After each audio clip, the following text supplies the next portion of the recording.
എല്ലാവർക്കും ജെറിക്സ് മേഡയിലേക്ക് സ്വാഗതം. പുതുവർഷത്തോടനുബന്ധിച്ച് ക്ഷേമ പെൻഷൻ തുകയിൽ വീണ്ടും വർധനവ് വരാൻ പോകുന്നു. അതോടൊപ്പം ഡിസംബർ മാസത്തെ കുടിശ്ശിക പെൻഷൻ വിതരണം നാളെ മുതൽ ആരംഭിക്കുകയാണ്. ഇതിൻ്റെ വിശദാംശങ്ങൾ നോക്കാം. നിലവിൽ ലഭിച്ചുകൊണ്ടിരിക്കുന്ന 2000 രൂപയിൽ നിന്നും പെൻഷൻ തുക 2500 രൂപയിലേക്ക് ഉയർത്താനുള്ള നടപടികൾ സർക്കാർ വേഗത്തിലാക്കി.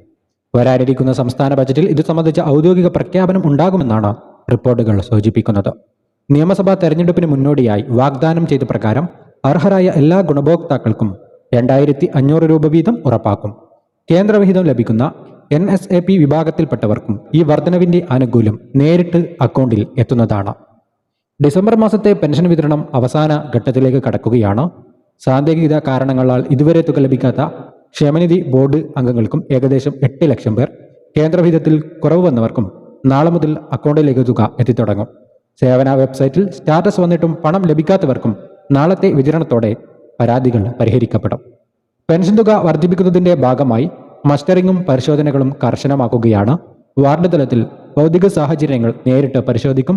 സർക്കാരിനെ കബളിപ്പിച്ച് അനർഹമായി പെൻഷൻ വാങ്ങുന്നവരെ പട്ടികയിൽ നിന്ന് ഒഴിവാക്കി അനർഹരായവർക്ക് കൃത്യമായി തുക എത്തിക്കാനാണ് സർക്കാർ ലക്ഷ്യമിടുന്നത്. അതിനാൽ ആവശ്യമായ രേഖകൾ കൃത്യസമയത്ത് സമർപ്പിക്കാൻ ഗുണഭോക്താക്കൾ ശ്രദ്ധിക്കുക. മറ്റൊരു സുപ്രധാന വാർത്ത 35-60 പ്രായപരിധിയിലുള്ള സ്ത്രീകൾക്കായി പ്രഖ്യാപിച്ച 1000 രൂപ പെൻഷൻ പദ്ധതിയാണ്.